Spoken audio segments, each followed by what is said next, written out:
ساتھ کے اندر آج ہم مکالمہ پڑھیں گے. مکالمہ کی تعریف پہلے آپ سن لیں. دو افراد کے درمیان بات چیت کو مکالمہ کہتے ہیں. آپس کی جو بات چیت ہوتی ہے اس کو مکالمہ کہتے ہیں. مکالمہ دو قسم کا بھی ہو سکتا ہے, زبانی بھی اور تحریری بھی. یہاں آج ہم صفائی کے موضوع پر دو دوستوں کے درمیان مکالمہ ہے. ایک کا نام صابر ہے, دوسرے کا نام آصف ہے. صابر نے السلام علیکم کہا, آصف نے جواب میں اندر کیا کہا, وعلیکم السلام. اور صابر کیسے ہو, آگے یہ سوالی نشان لگائیں گے آپ. صابر الحمدللہ میں ٹھیک ہوں, آپ بتائیں کہ اتنے گندے کپڑے پہن رکھے ہیں, خیریت تو ہے. آگے پھر یہ سوالی نشان آئے گا. پھر آپ آگے آصف کا نام لکھیں گے.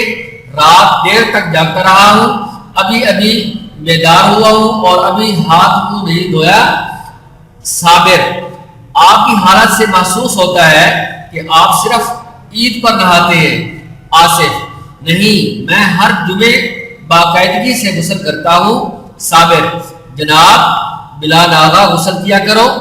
آصف میرے گھر میں گرم پانی دستیاب نہیں. صابر آپ لکڑیاں جلا کر گرم پانی کر لیا کرو اور روزانہ نہایا کرو.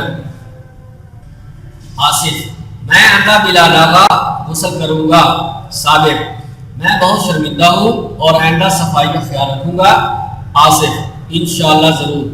صابر اب مجھے اجازت دیجیے, میں چلتا ہوں, دیر ہو رہی ہے. آصف ٹھیک ہے, خدا حافظ. صابر خدا حافظ.